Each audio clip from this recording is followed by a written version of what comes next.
Hey, what's going on, Vikings fans? Welcome to the Purple People Podcast. Packed for you guys. Coming off a win against the Rams. My name is Kyle Smith. I am joined by... Who's it going to be, this guy? Who's it going to be? Who's it going to be? It's going to be Kyle West. What's going on, Kyle West? Hey, yo. Big win against the Rams. Big win.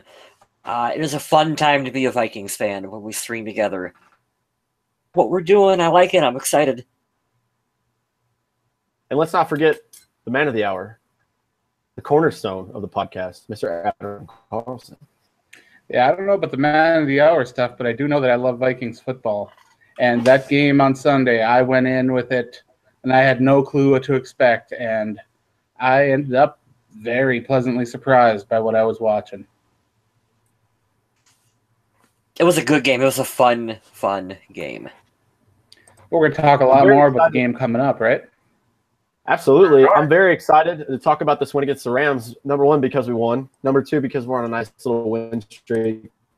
And number three, I came up with this stupid show title. I cheated, so I'm going to go ahead and put that out there, but I did a little bit of digging. But this is episode number 277 of the Purple People Podcast. It is called Ramily Matters, because why not? That was the PG stuff that I could have went really. Yeah, there are some really perverted titles we could have gone with. Yeah, Adam had a good one. He had a really good one that we can't repeat on air, but I liked it quite a bit. Before we get started with the quick hits right now, for everyone in the chat, please call out every time that Kyle West calls them the St. Louis Rams and not the Los Angeles Rams. It's gonna happen. It's gonna happen all show. Someone keep the counter going. The over is 4. I'm going to say it's going to be under, but it's right at 3. But I'd like to see him go over, because it would be really funny. But you guys keep checking. And that he's a guy count. We got to keep all that going. He's a guy. He is a guy. He's a guy. We'll get to that. Who's a guy? Quick hits. Stephon Diggs. That's a guy who was fined $12,000 for his touchdown celebration against the Redskins last week. That's almost 2 of what my cars are worth. Almost. All right. Let's talk a little bit about that celebration, because basically it was him copying what Antonio Brown did. What was it, a couple weeks ago? Yeah. And the goalpost cannot be used as part of a celebration. The only thing that can be used as a prop is the football itself. So, of course, the fine came down. And as soon as Diggs did it, he realized what he did. He looked over the sidelines. He apologized to the coaches. But we do got to talk about a weird thing that's been going around, and I believe it started on a parody site. Was that people were saying that Stephon Diggs was recreating 9/11. That was weird. That did start on a parody Twitter page. And weirdly, the story picked up. And then it got traction. Yeah, it got traction from this parody account, and it turns out that, people were retweeting and saying, not understanding that it was from a parody account. And Diggs was getting a little bit of hate on that for a little while, until people realized that, hey, this isn't a real account that's tweeting this, and the whole subject matter itself is ludicrous.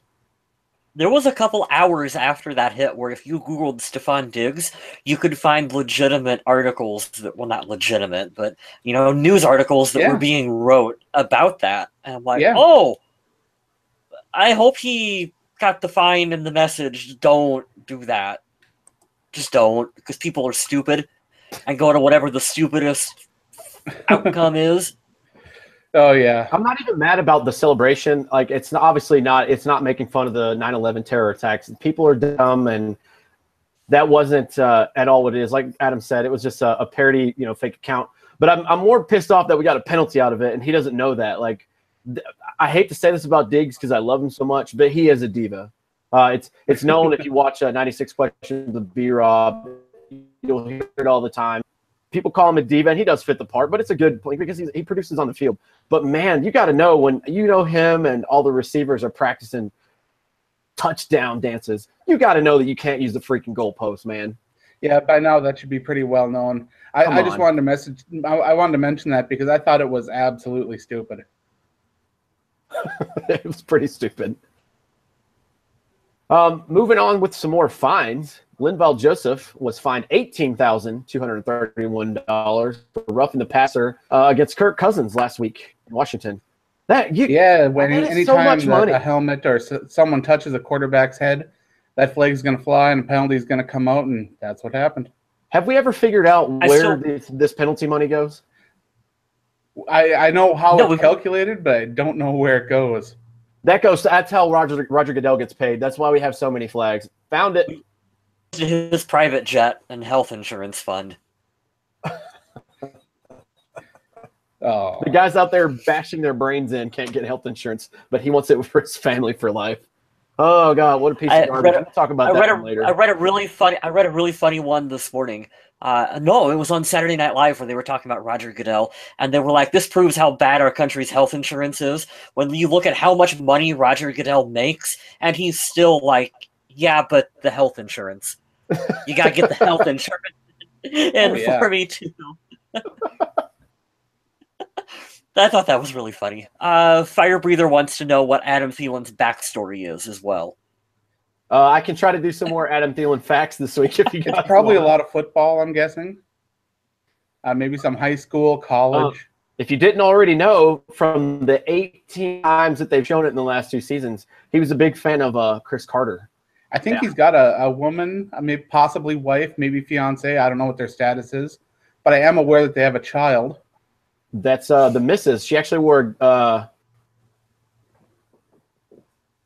yesterday, which is really funny. Nice. Yeah, we'll give you some more Adam Thielen facts. This time we're going to do false facts or fake news. So I'll leave that up to Kyle West. He's just going to say things that are completely not true or we have no background on about Adam Thielen. That would be fun. His favorite flavor of ice cream is Rocky Road. I have no idea if that's true, but we can start off with that. But you know who likes Adam Thielen besides the rest of us and all of you? Case Keenum. Case Keenum. And Case Keenum was named NFL's FedEx Player of the Week, the Air Player of the Week, I should say, beating out C.J. Beathard and Jared Goff, which is ironic because he beat him yesterday. But this is obviously, we're talking about the 4-touchdown performance against Washington. Can't say enough about that game. The 2 picks were costly and stupid, but, I mean, the guy balled out. And we were all, I think every expert picked us to lose that game. And he really played like his job was on the line, which is really awesome because kind of is now. But congrats to Case Keenum. You never think that you'd hear in a league filled with Tom Brady's and Aaron Rodgers and Matt Ryan's and Cam Newton's that Case Keenum's going to get the Air Player of the Week. But he balled out last week. I think Adam's video froze up on us. No, I'm here. The chat is just taken over by people talking about Adam Thielen's wife. So that's an interesting place to be right now. She's a hottie, and they have a nice, cute little son. I follow him and her on Instagram, and they're super supportive. It's pretty cool too to see, like, especially if you love his backstory. I mean, obviously we're joking when we talk about the backstory, but seeing how far he's come and like now he'll be set for life, hopefully financially, and he'll be with us for a while on the team. Like, really cool to see that story come around because he's talking. I think the other day talking about his son. He might be a basketball player. It's pretty cool to see that come around full circle, but. Yeah, he's definitely become a favorite target for Case Keenum, and Case Keenum has been doing all the right things to hold on to that quarterback job. So congratulations to Case on the FedEx Air Player of the Week award. I think Adam Thielen's going to be my next jersey purchase. I Wouldn't think blame you. It's either that or Dalvin Cook. I'm really high on Dalvin Cook, though. We'll see. Get yourself a Adam Thielen Color Rush jersey. Yeah. Moving right along, Week 10 featured Salute to Service with the Vikings surprising military families with gifts, featuring them during the Rams game and spending time with injured soldiers. This is the one we're talking about yesterday, correct? Yeah, we were talking a little bit about that, but they were also doing stuff at the game. They had a former soldier singing the song at halftime, and everything basically at the game was military related, which was pretty fantastic. I love to see the Vikings doing these kind of things as often as possible. So I felt like we need to touch on that a little bit because the Week 10 Salute to Service, even though it's kind of a whole NFL thing, the Vikings do tend to go above and beyond. It was amazing. I'm going to touch on that for a second. The one we were talking about yesterday, the Vikings actually have it on their website, so I highly suggest you check it out. If you're not a fan of country music, I totally understand. But Jamie Johnson is a well-known country singer. And he played probably, I would say, his most popular song yesterday. And it talks about military in there. It's a cool little throwback talking about wars and family. And then I forget the second song they sang. It was a cover, but it was really neat. And they brought in guys starting all the way back from, I believe, World War II, all the way up to the Iraqi War and Inherent Freedom and stuff like that. Or I'm sorry, Enduring Freedom, Inherent Resolve veterans. And they had them walk down at different points. And like Adam was saying, just everything about yesterday's game was military based and appreciative. It was pretty sweet. Yeah, halftime they even had military veterans that were season ticket holders come down and hold the shields. You know, even during the player intros and stuff like that too. So everything. The Vikings always go the extra mile, and I thought that was unbelievable. Mm-hmm. I want to get me one of those Salute to Service Vikings hats. They're nice. They're the darker colored ones with the purple brim, and I think it's got the U.S. flag on the side of it. I really like those. Those are nice. It's funny you mentioned that because I just got from the guy on Twitter. I'm sorry, on Instagram, Skullbros. His name's Rody. He sells a bunch of stuff because he gets a bunch of stuff, I'm guessing, hand-me-down all the time and makes a little money off of it. But I got a Salute to Service gym shirt the other day from him for like $30. So it wasn't too bad. Not too shabby. U.S. Bank Stadium for the next quick hit becomes LEED Gold certified, becoming only the second NFL stadium to achieve such an honor based on their minimal economic impact. I'm guessing Dallas would be the first? I wrote economic, and I don't mean economic. Oh, I'm sorry. What I meant environmental. Environmental. That was funny. Who was the first? That's the question. I want to say, is it Jerryland? I don't know. It's got to be Jerryland. Jerryland has everything. I just like the fact that U.S. Bank Stadium could have minimal economic impact. That would be terrible. That's what you want. You want maximum economic impact. All those articles with the news we're talking about last week, like the Super Bowl's not going to boost anything around here. Really? Yeah. Really? But yeah, I'm really impressed with U.S. Bank Stadium. I know that there's a lot of negativity about the birds and, you know, the whole taxpayers paying for a lot of it and everything like that. I get the complaints. I do. But when you sit back and you look at everything that went into the stadium, all the environmental aspects that were taken into it, the design features, the whole thing is just unbelievable. And for them to become only the second NFL stadium to become LEED Gold certified, it's impressive. It really is. Opinions on the whole. That was a Ron Burgundy moment. Yeah. Who put that on the teleprompter? Yeah, I telepromptered that thing. It's fine. Remember, San Diego means a whale's vagina. Remember that, guys. U.S. Bank Stadium also adds a new exit route to prevent congestion when fans are leaving the stadium. See, that's the kind of stuff I like hearing, too, because we're such first world American problems, but they even accommodate to the little complaints about leaving in congestion. You know, there's going to be congestion leaving a game, but that's pretty cool. How did they add a new? How? It's done. What did they just? Like, they opened up a new route that opens up out to near the freeway, and now that people can take that path out through, and the main gates. Like I've always left through the front, through the Legacy Gate, and gone out to the light rail because I always take the light rail in. But a lot of people enjoy parking out by the structures next to the stadium or even out near where the turnoff is from the highway. And now you've got a lot more options as far as where to park, how to get out, and the ocean of people that leave that stadium can get out of hand because you can fit a lot of people in that stadium. So when it comes time to leave, I like to just sit there and chill in my seat until people say, okay, we're clearing out the stadium. And then I'll get up and I'll start going. And by then it's usually cleared out fairly well. But the congestion can be a little out of hand, especially if you're trying to leave right after the game. Mm-hmm. I always like to hang out for a bit, too. Yeah, I like to soak in the environment a little bit. Watch on the field. They usually do like the jersey exchanges and stuff like that. I also I like to scavenge a little bit, see if I can't pick up some of the commemorative cups if they have some of them. This year they didn't do many of the commemorative cups, so that's kind of disappointing, but what can you do, right? That's right. Oh, we got a Kyle West. Mr. West, if you got him up, I'll let you take this one because this has your boy in it. Oh, only Randy Moss has more receiving yards than Adam Thielen through the first 10 games of a season. So Adam Thielen currently has 916 receiving yards so far this season. That is damn good company. So are we saying that his odds of reaching 1,000 yards are looking pretty good? That's a safe bet. I'd say it's gonna happen. You can put some money on that. You'd feel comfortable putting some cash on that? I would. Straight cash, homie. We're getting a lot of people in the chat too talking about how loud US Bank Stadium is, and we saw a little bit of that too during the Rams game about how loud it got in there. There were times when the Rams just could not communicate their plays. They had mixed up signals because of it, and it just. That crowd acts as another person. It really does. And the fact that they're able to make such an impact on the game is unbelievable. Yeah, you saw from the first I want to talk. The Rams got the ball first, and it started immediately. I saw Jared Goff having to close up his helmet and man, I can't tell what's going on. Even though they had a pretty good first drive, it was bad how loud that place was. And the nice thing is that when it looked like even though the Vikings were struggling a bit, the crowd did not quiet down.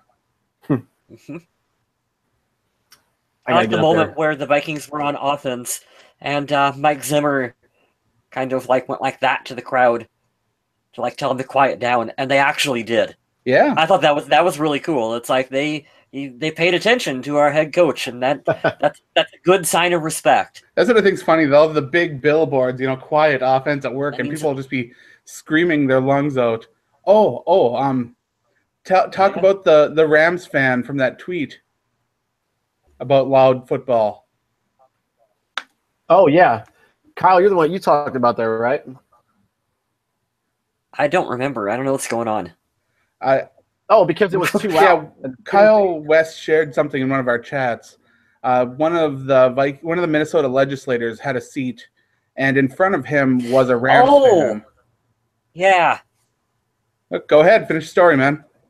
Yeah, no, there were some Rams fans that were in front of him, and they complained that the Vikings fans were being too loud in the stadium, and then so security or whatever offered the Vikings fans to go to a different seat, and they were like, no, because that's stupid.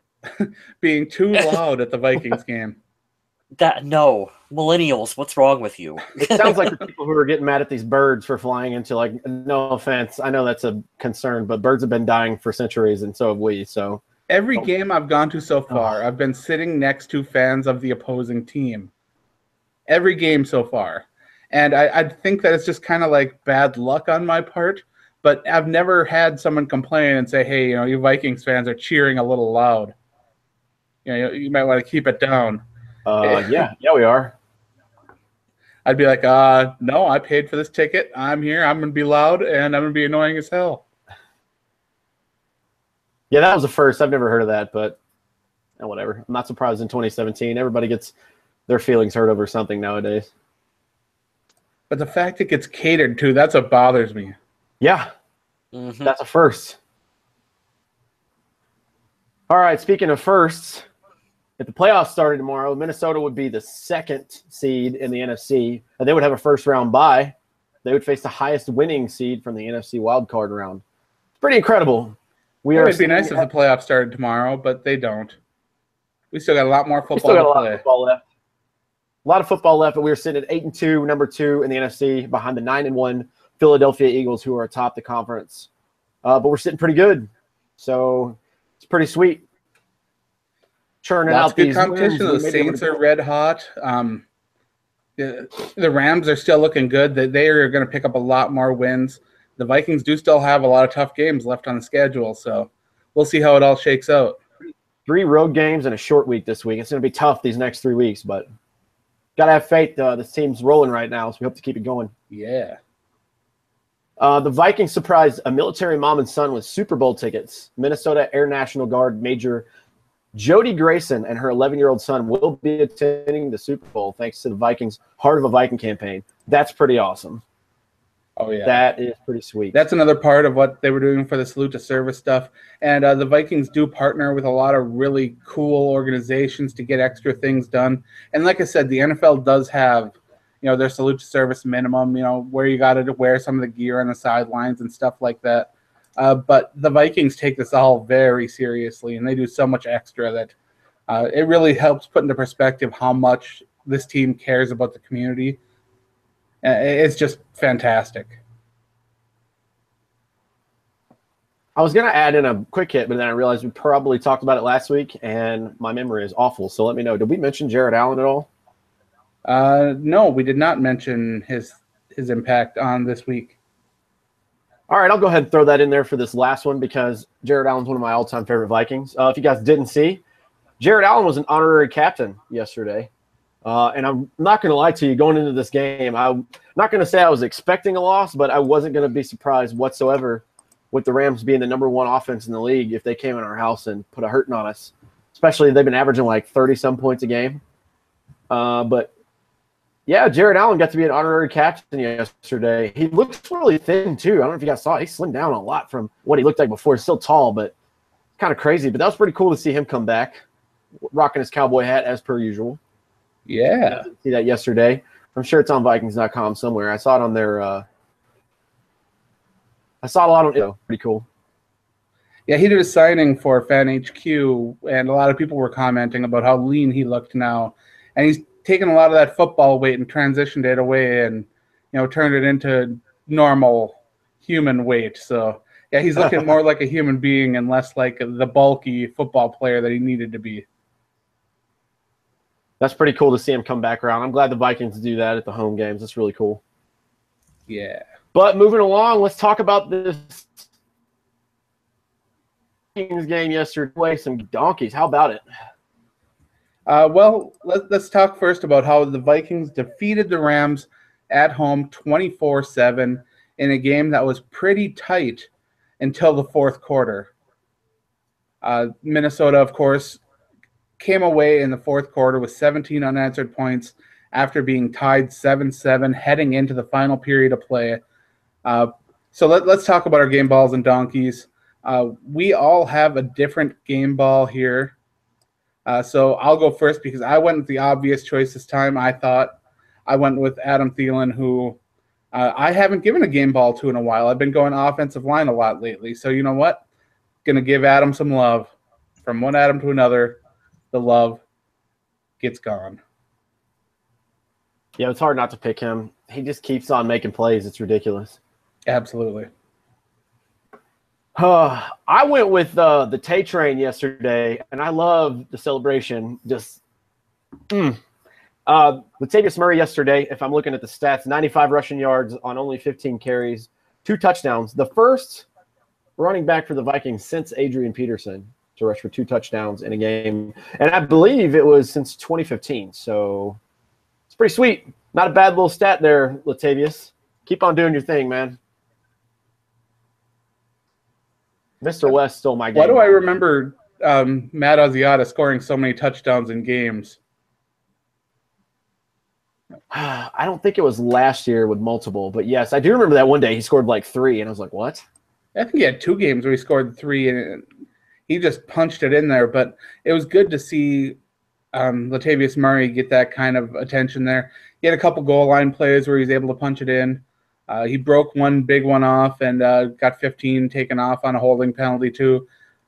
On the ground, he had a very efficient day, 6.3 yards per carry. And like I said, some of those were on the goal line, so that makes that average even more impressive.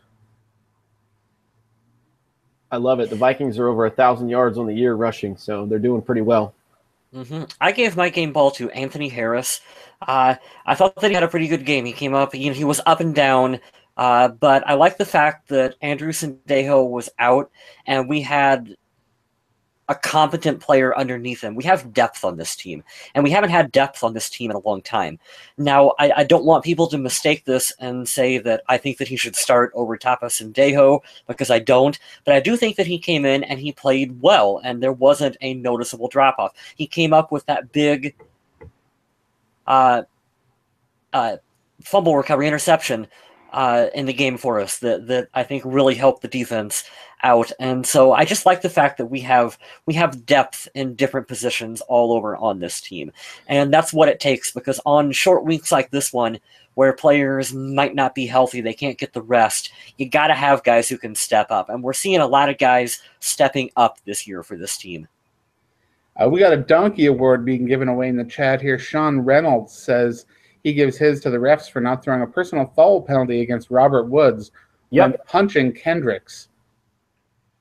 Ironically, Woods left the game in a sling. Karma is a biatch, Mr. Woods, he wrote. Like that. Yeah, there were some weird calls yesterday that I wouldn't say that I agreed with some of them, but I wanted to lean that way, but it was too obvious. Adam, go ahead and kick off the donkey because we share the same one, and I was very upset yesterday. Actually, all three of us have the same one. I just changed his because I felt like it. Yeah, I thought Kyle put that in there just for whatever. That's pretty funny. No. Yeah, and my donkey goes to Tom Hanks, according to the notes, for just being too nice of a guy. He's just, darn just that too Tom nice. Hanks. Tim Honks. Tom Hanks. Tim Honks. But no, we all universally came together and decided that our donkey of the week was Kai Forbath for missing those 2 field goals. One just did not go off his foot right, and the other just kind of sailed on him. Forbath has been pretty darn good as far as his accuracy on field goals in the past, so this was a little uncharacteristic from him. Hopefully this doesn't turn into some sort of trend, because the Vikings are going to need him to be on the top of his game if they're going to want to make a run. You know, it's weird, too. I'm looking at the stats, and I know we'll hit this when we talk about the game breakdown, but he usually struggles with extra points, and he made all 3 of those yesterday, but he's 1 for 3 in field goals.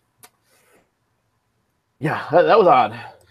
Scott Schwab gives his game ball to the duo of offensive linemen, Pat Elflein and Joe Berger, for being the men of men. Those dudes plow and throw down. And while we're talking about that Rams, the defensive line of the Rams is absolutely no joke. Those guys demolish through most offensive lines.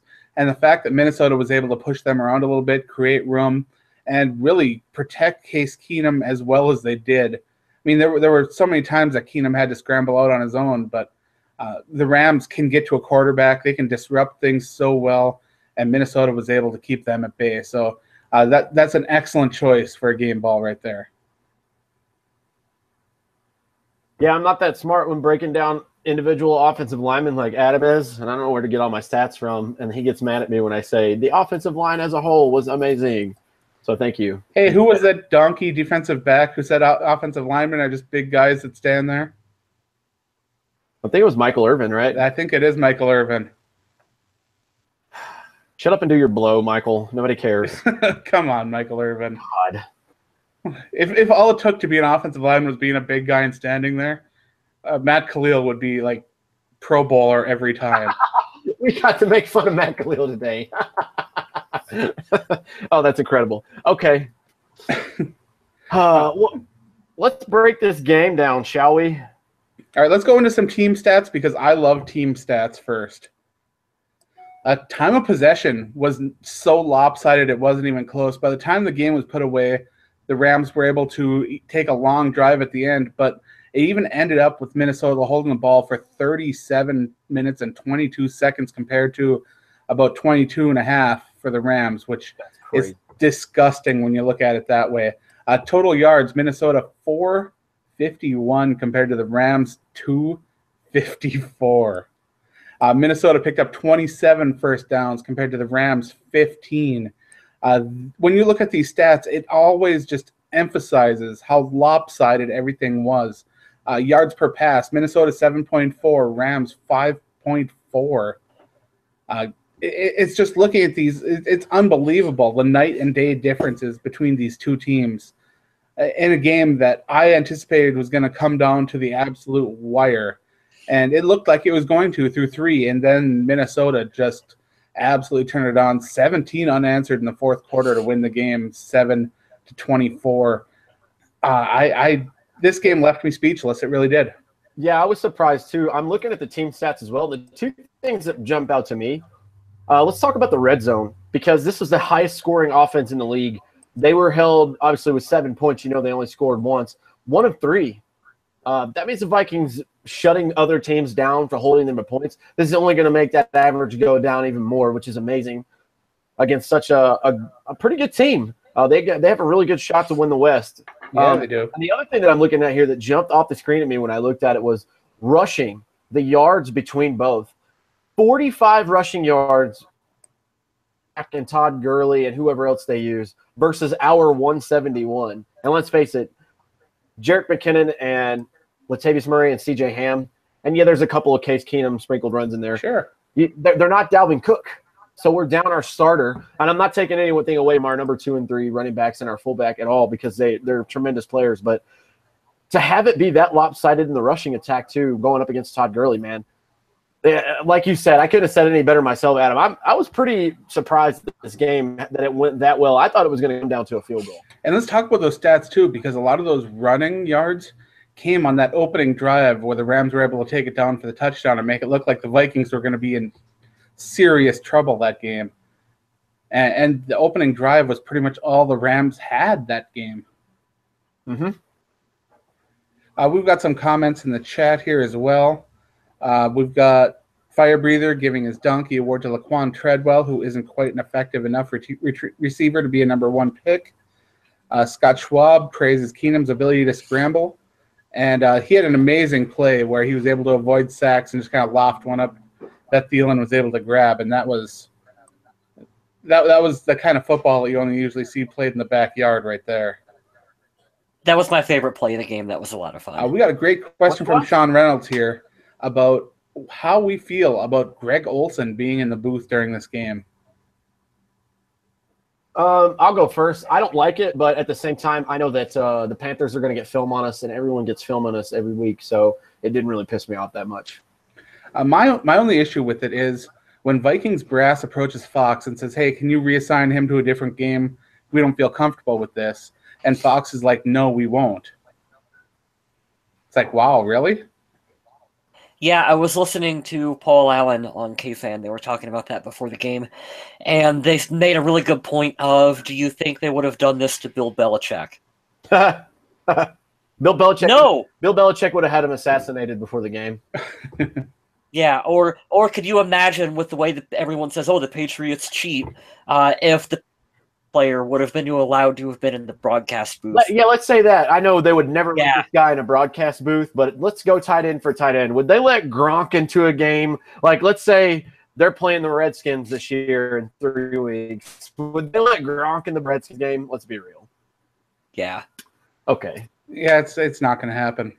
I'm not really too worried about it for the actual game. They did make, I think, a valid point on KFan where it is more than that. Like, the media does get to attend practices. The Vikings did not let Greg Olsen attend the practice. Right. And they also get to sit down and they get to talk to, like, Mike Zimmer, and they get to know more about what the Vikings do on offense, on defense, and they usually will give like more answers to like your broadcast people because that's their job to talk about the game. And so Greg Olsen just wasn't allowed to do any of that because the Vikings and Rick Spielman were not going to have any. They didn't want that to happen, so they just shut him out. I will say in this sense, though, if you guys have been paying attention to Tony Romo doing his thing with Jim Nantz, he's doing a phenomenal job of I don't want to say that they're dumber, but we kind of are unless you play football and unless you've been studying your whole life meticulously. It breaks it down. He makes it fun, makes it easy for the common fan to understand and see. And I'm not going to lie, Greg Olsen did that yesterday, and he praised Kyle Rudolph a bunch. If you guys didn't listen, if you didn't hear that portion of it, he was praising the offense and he was praising Kyle Rudolph, especially on that crazy catch that he caught from Case Keenum over the top, like right over the top of the helmet of whoever was covering him. Yeah, that was a good catch. So I think he did a fun job in the booth. But, yeah, like you guys said, I didn't particularly care for it, but I tried to say this on social media too. Like, the Vikings didn't let him into practice, and we all heard about that. If you did any kind of research, you would know that. And people online were like, this is BS, blah, blah, blah. I'm like, you do realize they get game film on us, right? They're going to get this footage. I just don't think current players should be in the booth at all. No, yeah, I totally get that. That's a weird precedent, and I don't really like that. And I'm with you, Adam. I don't think that's cool that the Vikings saw this and tried to flag before, and Fox told us to go F ourselves. So I didn't like that. But, I mean, what can you do? They're going to get game film on us regardless, but I would have – if we had it our way, I don't think he would have been there. But I don't think that he was – I don't know. I like Greg Olsen. I don't think he's going to use that to an advantage, but who knows? We'll see. I don't think it'll give too much of an advantage when the two teams play, but it was awkward and it did feel kind of weird. Could have avoided the whole thing by sticking him in an AFC game, or I don't know, maybe Fox doesn't broadcast AFC. He could have went to that suckfest in New York between the Chiefs and the Giants yesterday. That would have been awesome. Exactly, but we're not going to use that as an excuse when we play the Panthers. Like, that don't have shit to do for shit. Michael Cambria in the chat here says Jarius Wright needs to play more. He always makes big plays. Treadwell needs to ride the bench more. Ooh. Yeah, I'm okay with that. The problem is that with all these wide receivers, there's going to be a split. Someone's going to get their role decreased if someone else gets theirs increased, and they're not going to be taking snaps away from Adam Thielen. They're not going to be taking snaps away from Stephon Diggs. So it's going to come, everybody wants to see more from all of these guys, all the rest of the guys on the roster. And you got to think about a guy, too, like Michael Floyd. This is a former first-round pick as well. He's definitely not living up to the hype, and he didn't even get to play the whole season. But if they can come in and make a clutch catch like Michael Floyd did yesterday here and there, I'm okay with it because, like Adam said, if I could put the ball in Adam Thielen's hand 9 out of 10 times, I'm going to do it. And so is Case Keenum. They're going to find that matchup. If you watched yesterday, as we can talk about that now, the reason it was so successful yesterday is Case was smart, minus the one ducking play where he somehow got it to Adam Thielen without it being a turnover. But we look for mismatches and reads the defense. And the corner that was playing yesterday was playing so soft on pretty much our number one receiver now. I think we can all agree. We thought it was Diggs, but Thielen's the number one on the team now. But it's Adam Thielen at this point. Yeah, it's definitely Adam Thielen at this point. I don't think that's going to be an argument by anybody. And it's not to say that Diggs isn't worthy. I think it's 1A and 1B right there. But, yeah, if you notice that, I'm going to give the ball to that guy as many times as possible. It's like when AP was here.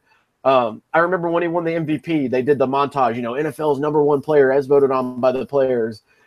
And Jay Cutler's on the bench, and he says, if he was on my team, I'd give him the ball 40 times. Same thing for Thielen. I would throw the ball to him 15, 20 times a game. Let's take a look at the stats here because there's one thing that really needs to be pointed out here. The biggest threat that the Rams have is Todd Gurley. Whether he's running the ball or catching the ball and then running with it, he has been tearing up NFL teams all season. This game, he was held to 37 rushing yards, 19 receiving yards, 56 total yards from him. He did get the one touchdown on the opening drive, but really that is a minimal impact of Todd Gurley. And when they used to say about really talented players back in the day, especially Michael Jordan, that you can't stop them, you can only hope to contain them, and the Vikings did a fantastic job containing Todd Gurley. Yep, that's one of the stats that I pointed out earlier. I mean, having that guy as a premier back, I think he's a top 5 running back in the league, and you pretty much shut him down. But as I was telling my buddy, too, shout out to Greg up in Massachusetts, man. What's up, dude? I miss you. I hate you. The Pats are terrible. We were talking about it earlier. He's like, man, your defense is so good. And I was like, we have Pro Bowlers at every level. And not just one. We have multiple at each level. I mean, what do you expect? And then, to Kyle's point earlier, we have good depth on the team. I think the D-line has, I would say, arguably the strongest depth. Then could be made the argument for the secondary. I mean, Terrence Newman still plays well. Mackenzie Alexander's been playing really good, despite he's not getting he's not getting the start. But we got depth on this defense, man, and it shows. Well, when you look at this roster, the Vikings had 3 starters out for this game. Their starting safety was out. They had their starting right tackle was out. And you could kind of say, I know this is kind of bending the rules a little bit here, but because of how much the Vikings rotate Brian Robinson, and you can consider him to be a fringe starter because he really does bring a lot to the team. And for the Vikings to be without Brian Robinson, without Anderson Dejo, without Mike Remmers, and still coming in and having the depth at each position, Rashad Hill, the last 2 weeks, he has been playing amazing football at right tackle. and he is not getting a lot of love. I just want to give this stat out because Adam reminded me, and I had it up earlier in my phone, and I didn't say it. But in the last 5 games, you guys know, I know you guys in the chat, and you guys know this answer, but up in games thanks to this offensive line. Only 1 in the last 5 games. That is absolutely incredible and such a turnaround in comparison to last year. We've been talking about it too. We'll talk about it at the end of the year if somehow miraculously Bradford's ready to go if we make the playoffs, which it looks like we are. But we said it last year, man, if Bradford just had time to throw, I can only imagine what he would be doing to teams right now because Case Keenum's doing a pretty damn good job. Right. Sean Reynolds and Scott Schwab, both in the chat, are wondering. Both said the same thing, and I wonder if you guys feel the same way. Do you see this as a revenge game for Case Keenum against the Rams? I don't think so. I don't think there's any bad blood there. I don't think there was either, really. I think it was a revenge game more than a I need to keep my job game because everybody's going to start chanting Teddy Bridgewater here soon. I honestly think Case was so far past all that Rams stuff at that point that he probably was like, oh, it is my former team. But I didn't think of there really being any kind of ill will. And sure, you always want to stick it to, your former team if you're a player. But and mentioning going back to Rashad Hill, he did leave the game. And for a second there, I got really worried because I thought Aviante Collins was going to come in. But they ended up going with Jeremiah Searles on the right tackle. And he came in, did a solid job, so I can't complain there. Yeah, I think he was mostly only down for like a play, and then Rashad Hill came back. But yeah, you're right. That was. Yeah, I am not a firm believer in Avante Collins yet.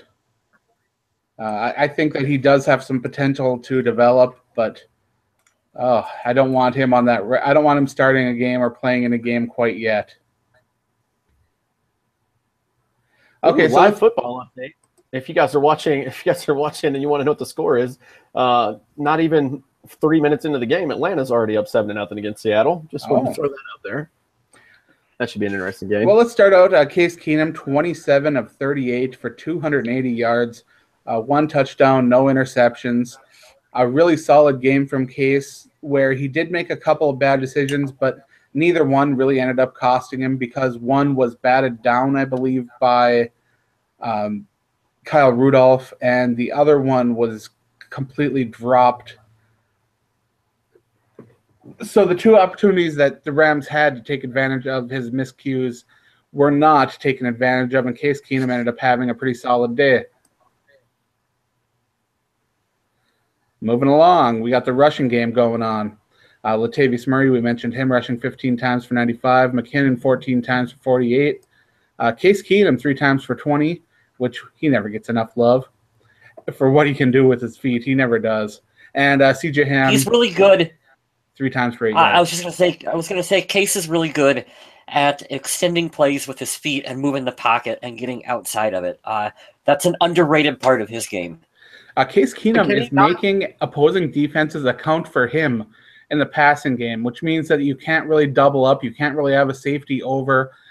Case Keenum will take those 4 or 5 yards if you give them to him each time, and he will eat up NFL defenses like that. And it's amazing that the Vikings can use Case Keenum as a weapon that way because you never really think of him that way, but he can do it. I gotta say, can he stop sliding forward, please? Learn how to slide. It always scares the hell out of me when he dives forward with his shoulders. I still laugh about the Vikings telling Christian Ponder not to slide. Oh, God. Just go head first. I remember that. I was watching that at the conference. I was like, are you kidding me? They wanted him to have a concussion so they could be done with him. I have no idea what they were doing. Please get a concussion. We realize how terrible this draft choice was. Can you do us a favor and just try hardest? Thanks.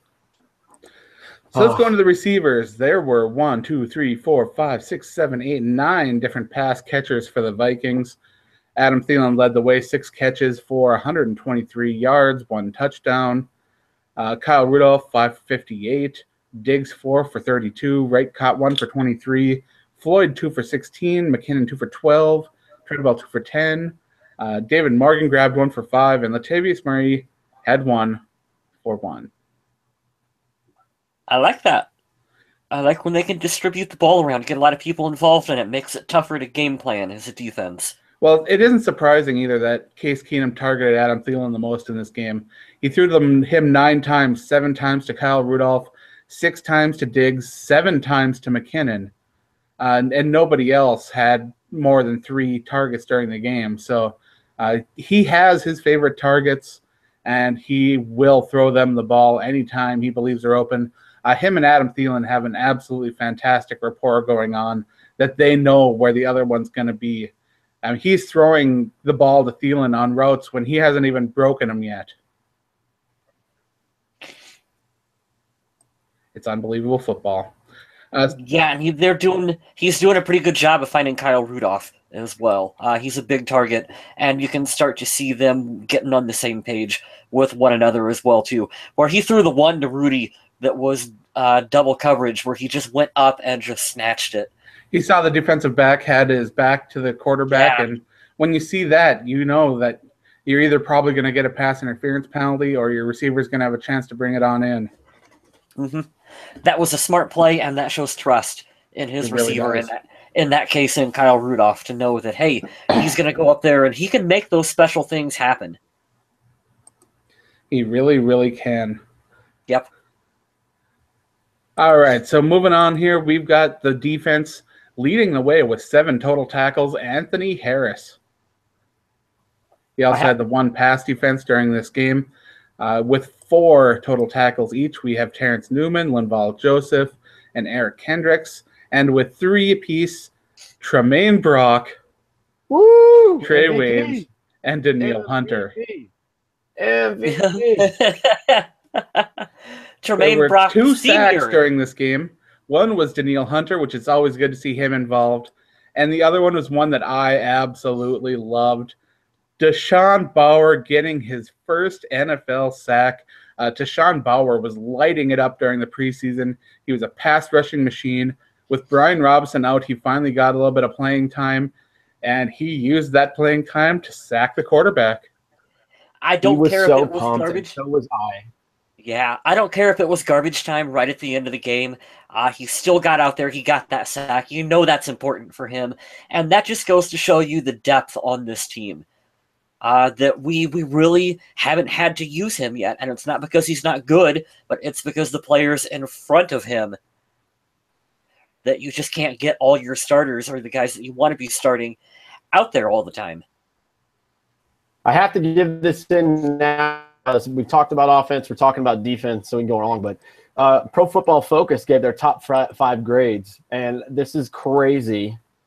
But this guy's not getting enough attention because it's kind of just consistently like we expected. Overall grade again at the top is Harrison Smith, 88.1.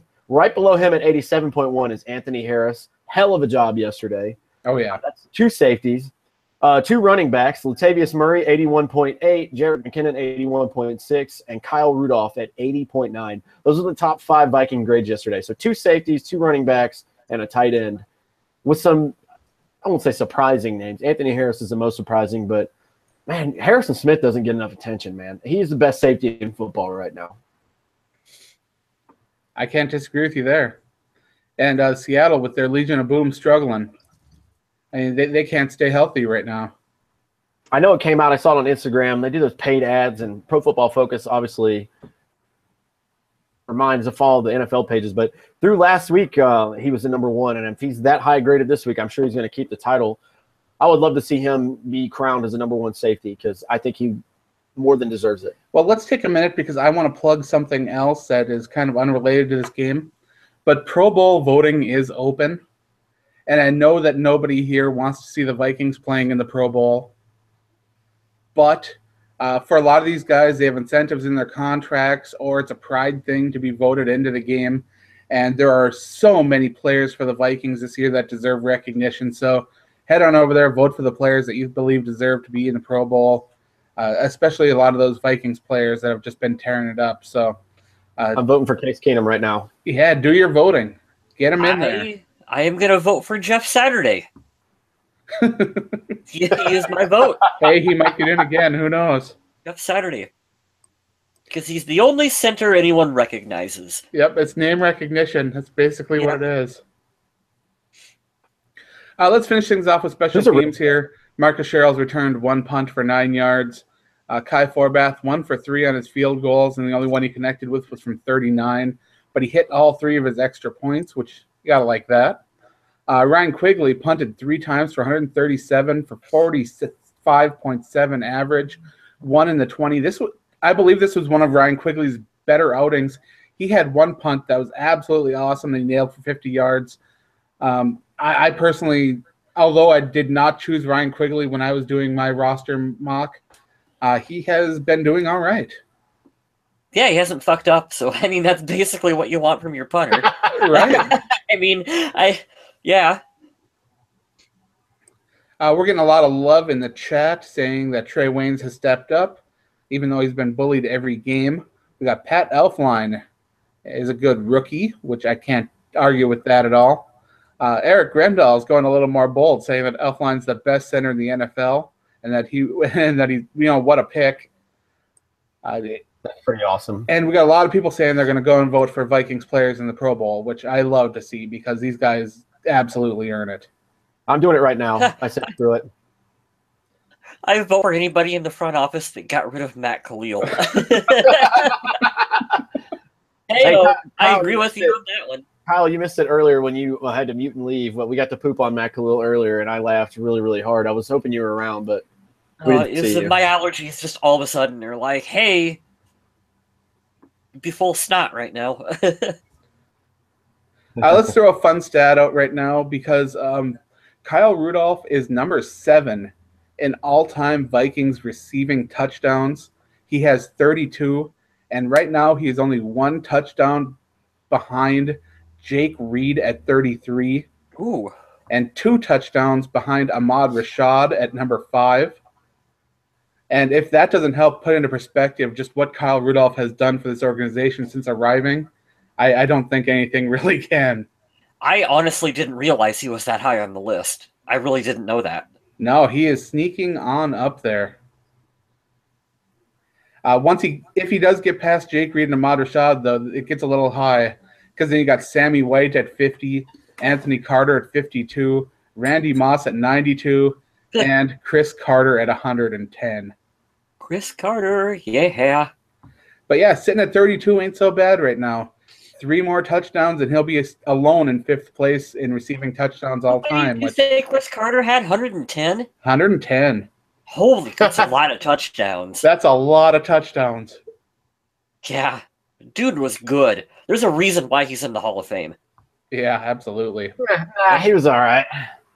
Yeah, you know. Only 110 touchdowns. Good Lord, that's a lot of touchdowns. All right, so we've talked about the Vikings and the Rams. Let's change things up, and let's talk about the short week because the Vikings don't have much time to prepare for the next game. And it's a big game, too. So frustrating. My libtard is going to come out a little bit here. I can't say it enough. After hearing all these guys complain and seeing, I feel winded when I walk some stairs and do some PT at work. Can't imagine going out there for 60 minutes and just smashing my face into somebody else's for that long every week. I don't like these short weeks, man. I really, really don't like them. I don't like that we're in Detroit on Thanksgiving either. But, man, I feel for these guys that are they're having to play on the short weeks. And Richard Sherman was such a big advocate for that. So I totally feel for him on that. Yeah, Minnesota Vikings will be taking on the Detroit Lions. I believe it's the first game of a tripleheader, right? 11:30 kickoff. So it's 30 minutes sooner than what we're used to. Wait, hold on. Is that Eastern time? That would be Central. Central. Damn, that's going to be early for me. Okay. Yeah, shift it back an hour for you. But the good news is that this probably won't impact your Thanksgiving dinner unless you are eating at your parents' house and they have their dinner at like 3 p.m. like a lot of those older people do. Dinner will be ready by noon, and then it's like 3:45 and the turkey's still in the oven. Right. Yeah. Or you could have a bachelor Thanksgiving, order some Domino's pizza, not Papa John's, and just relax. But either way, the football game should be a good one. It's a big divisional matchup. The Detroit Lions, of course, last time the Detroit Lions came to US Bank Stadium this season, it did not turn out very well for Minnesota, and they were handed one of their 2 losses.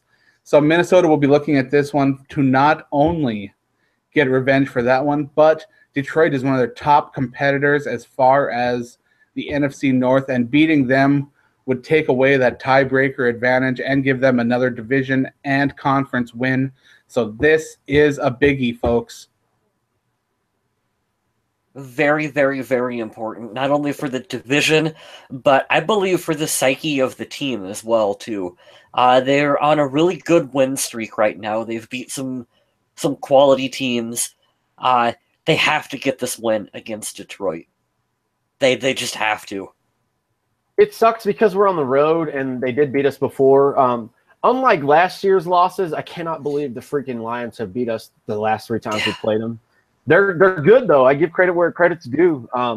They took advantage of some mistakes last year. I think they squeaked one out this year. It sucks that it was at home because I think we're better at home than on the road. But I don't know. The momentum's kind of in our favor, and they barely beat a Bears team that isn't really that good. So I have good faith that just – like I said earlier, I don't like the short week, so we'll see how that affects, because in the notes here, I don't know if you guys were going to read this, but I'll steal it now. But due to the short week, Minnesota didn't practice today. But there are a lot of key players that are listed as currently injured, so we don't know what that means. But we have Mackenzie Alexander with an ankle, Xavier Rhodes with a calf, Mike Rimmers with a concussion, Brian Robinson with lower back like yesterday.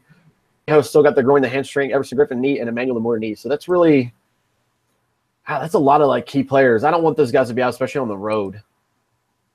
Yeah, this is going to be a tough win, but as we've seen before, the Vikings are fantastic at overcoming adversity.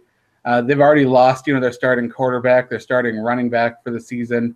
They've been playing games without starting people in the secondary, on the defensive line, and they've been able to plug people in and find ways to win football games. And honestly, at this point, to seeing all that Minnesota has done to be able to just make up for these kind of situations, I'm all in on Minnesota not really using injuries as an excuse right now at all. I don't think they will, and like I've said the whole show, I think they have good depth. Absolutely. But This, as I've said before, this game is a big one. It's going to mean a lot going forward, and I'm really excited to see this game.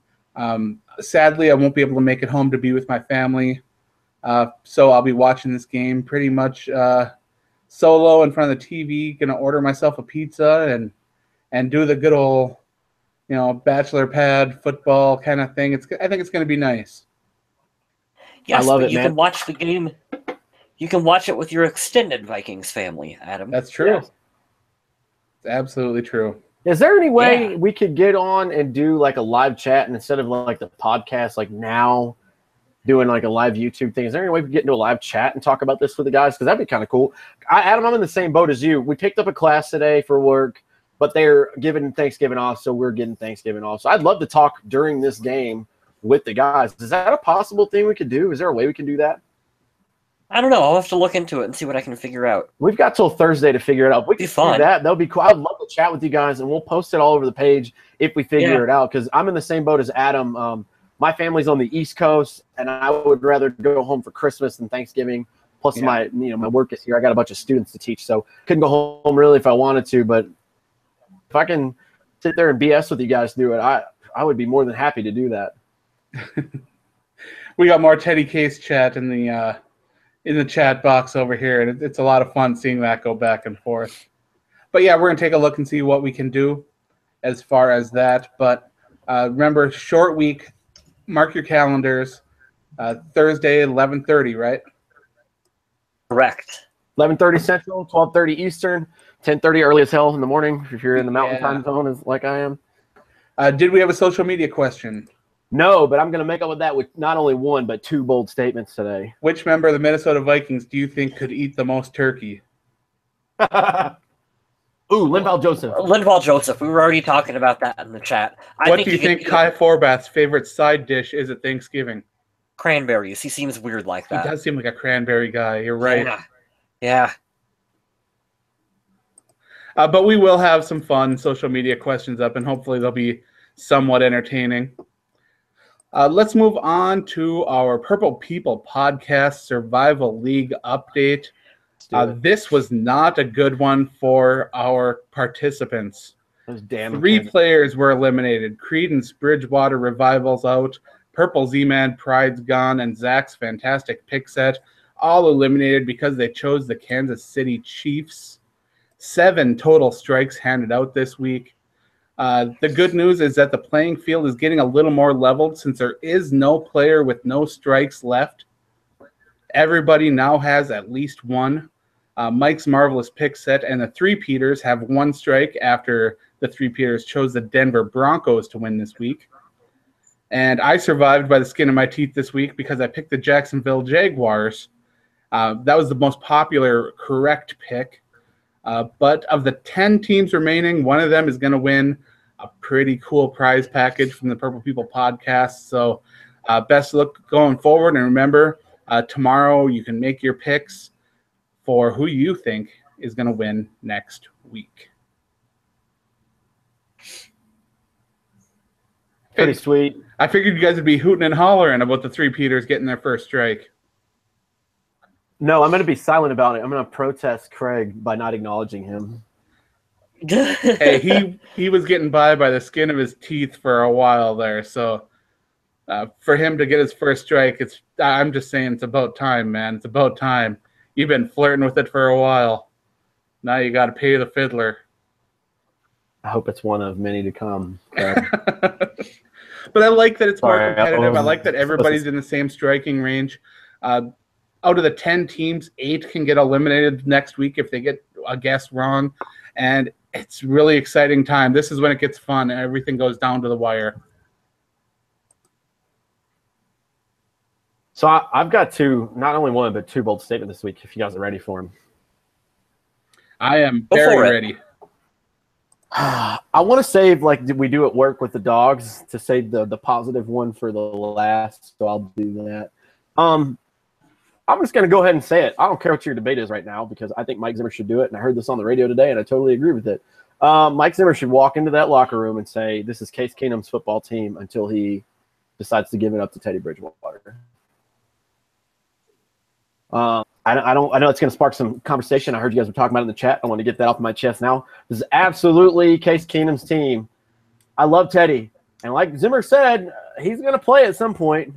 And he's got a so-called plan, but there's just absolutely no reason to take him off unless he poops the bed. And I'm not even talking about for one game if he has a bad game. If Case puts together a string of 2 horrible games, then you throw Teddy in there. Save this kid's health and go with the hot hand. I would really like to see Zimmer come out and say this is Case Keenum's football team, just to settle it, because I think he's played well enough to earn that right. And I think it would just settle a little bit of this media crap that everybody's asking the same, like after having the last week and then doing a great job yesterday, and we still got to keep talking about it. Like when people say this, it's kind of like when you have the greatest of all time talk. When I say Tom Brady is the GOAT, it's not saying Joe Montana is dirt. He's still very good, and he's close, a close number 2. Same thing as Teddy. I'm not saying anything bad about him, but I feel like this is pretty much a done deal right now. I think we're getting closer to Zimmer making that statement, because before it was Teddy's the future of this team and we will see him at some point. And then it was we can't bench Case while he's got the hot hand. And then it's we got to run through and see what Case has. And it keeps getting longer and longer. And it may just be a matter of time before they come out and say, hey, we're going to see what we got with Case this year. We were talking about it before the show started. We always talk for about 5 to 10 minutes before. And, you're damned if you do, you're damned if you don't. If he has a terrible game, people will be saying, why didn't you play Bridgewater to begin with? And then if he does good, they'll be like, we don't need Bridgewater. Trade him to the Jags for a 3rd rounder, like something stupid like that. So, I say you ride the hot hand and go with what's working, and he seems to be doing pretty well. And that's not to say that Teddy isn't the future of the franchise, because I firmly believe that the Vikings still look at Teddy Bridgewater and say he will be our starting quarterback after this season. Right. And hey, if the Lions have to prepare for Teddy Bridgewater, even if it's only 5 minutes, that's still 5 minutes that we're wasting of the Detroit Lions' time to prepare for another quarterback. So it kind of plays into our advantage a little bit too. That's why they haven't came out, in my opinion, to say Case Keenum is our starter moving forward. And why would you do really that? Just because you don't have to do that. It's really just because there's a looming question and a looming uncertainty with Teddy, and it's not because we doubt his skills. It's just really because of the rehab process. Because we've seen what we thought was going to happen with him last year in the preseason, even though that is forever ago. But he's gotten a little bigger. He's gotten stronger. I see that he keeps wearing the brace, so I'm hoping that'll keep him upright and he won't get injured again. It's just, I don't see, if it's not broke, don't try to fix it. I think the questions are because beat reporters need their headlines. Yes. Beat reporters. That's correct, Adam. They need that stuff. As a fan, until Case Keenum plays poorly enough, I really don't care who's starting right now. And not even, like I said, not even one game. You can have a bad game. Everybody has bad games.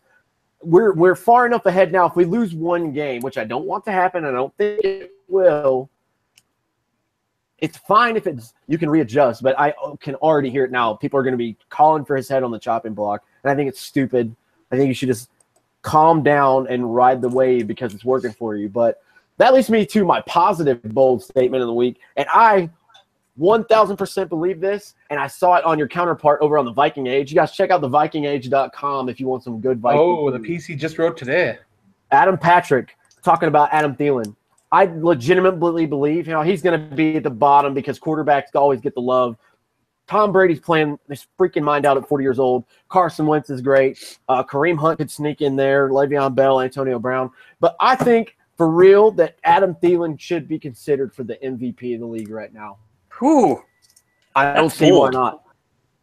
I don't see why not. I know Antonio Brown would edge him out in wide receivers because Antonio Brown's just a monster, but I think his name should at least be in the conversation.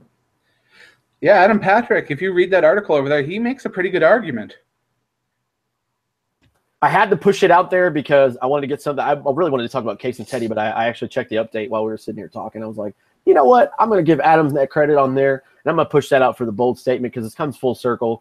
Adam Carlson writes for the Viking Age. We talk about it here. Your counterparts on that web piece, and I think it's a great opinion. And it's not, maybe I'm being a homer on it, but look what the kid's done in 10 games. He's averaged almost 100 yards a game. What is it, 10 games, 916? So it's 91.6 yards per game that he's averaging.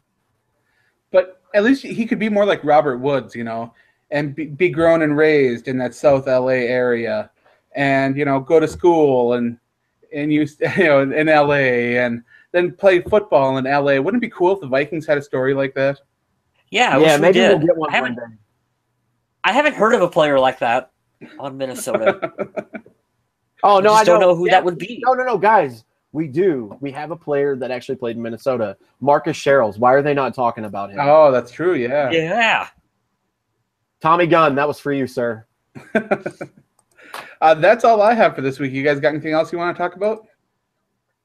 I just wanted to say that the non-football related story, my parents are visiting my son out in Virginia today. I was at work in between picking up students, and it was the happiest I've been in a long time. My son's growing up. He's 6 months old as of last week. He has 4 teeth now. I'm really excited. And, everybody enjoy your Thanksgiving. Eat a lot, watch some football, and know that if we can talk to you Thursday, or at least me and Adam can, I don't know what Kyle's plans are, but we're going to try to figure that out. But I hope every one of you have a fantastic Thanksgiving. And I am going to say one more thing because I know that there are people in the chat that knew that I wouldn't get through this show without talking about it. Congratulations to former Minnesota Vikings Brock Lesnar and Roman Reigns on their victories at the Survivor Series pay-per-view. Brock Lesnar defeated AJ Styles in an amazing match that it was just so much fun to watch. And the Shield and the New Day, that match, it blew the roof off the place. So fantastic matches, and I really enjoyed both of them. I like it. And I guess that's all we got. I would like to ask everyone to head on over to the Viking Age, check out my work over there. I write some articles. I write some other stuff too. I do stuff over on Undead Walking if you like The Walking Dead. Undead Walking is kind of on Undead Talking is kind of on hold right now. We are kind of suspended by YouTube. But, you know, stuff like that happens, I guess. And hopefully we'll be back strong as soon as that ban is lifted. But that's about all I've got. Check us out on Facebook, Purple People Podcast. Check us out on Twitter at Purple People Pod. Jason Tavade is right there. NXT War Games was where it was at. That show was amazing. But I do have to say that not getting Dunn and Gargano on the show, making it house only, that was a big mistake. Big mistake. That would have been the best match of the show, I bet. And now I'll try to calm down again. I'll try to calm down and relax. Okay. Deep breaths, and relax. All right. But yeah, you can check me out on Twitter at MNVikingZombie. These guys got Twitters too, and they'll be down in the chat unless they want to plug them. I got them right here, so if my face pops up while it comes on, I just added it because I knew we were going to talk about Twitter. At Purple Scolger, hit me up. I need to build my Twitter fan base because I don't really have anybody. That'd be cool if you wanted to follow me on there. Or you can just follow Kyle West around his house. Yeah, I'd be okay with that. Yeah. You can find nice. Yes, the attention is always nice. You can find me as well if you are inclined to listen to a movie podcast. I am on the Shut Up, I Like This podcast as well. This week, I believe we are talking about Skyline is the episode that is going to be going up. We have a whole bunch. The link is down in the description of the video. You can find us on iTunes as well. Oh, I have to add one more thing. Did you guys go see Justice League this weekend? I did. I am not a superhero guy. I'll be doing a podcast about Justice League here very soon. Did you like it? Did you like it, Kyle? Yeah, I ended up enjoying it. I thoroughly enjoyed it, despite all the. It's odd. Critics said something bad about a movie. Can you imagine that? Yeah, who would have thought? The same critics that do power rankings in the NFL and drop the Vikings 2 spots after beating the Redskins. Those ones? Yes, correct. Okay, just checking. That was the whole genesis for the Shut Up, I Like This podcast, is that every movie that I like or that people you talk to in real life are like, oh yeah, I love that movie. And then you go on Rotten Tomatoes and it's got a 5% critic score. And you're like, what? That's stupid. That's just retarded. It's Dirty Work is one of my favorite movies of all time, and it is one of the worst Rotten Tomato movies there is. But you know what? It's so stupid that I love it. Yeah. I love it. I always encourage people, if there's a movie that you want to see, go see it. Go support it. Absolutely. And if you like it, you like it. And if no one else does, don't worry about it. Who cares? But one thing that'll always bring us together is the Minnesota Vikings. And I'd like to thank everyone who joined us here in the chat, who liked and shared, subscribed, hit the little bell for notifications, get involved in our social media questions when we have them up, and chat with us on social media. It really means a lot. And to be honest, you guys surprise us every week with how many of you guys tune in and watch us on YouTube or check us out on iTunes, Stitcher, PodOMatic, Google Podcasts, or wherever. It's absolutely amazing, and we appreciate every one of you guys. So on that note, I'd like to say thanks again for coming, and stay classy, Minnesota.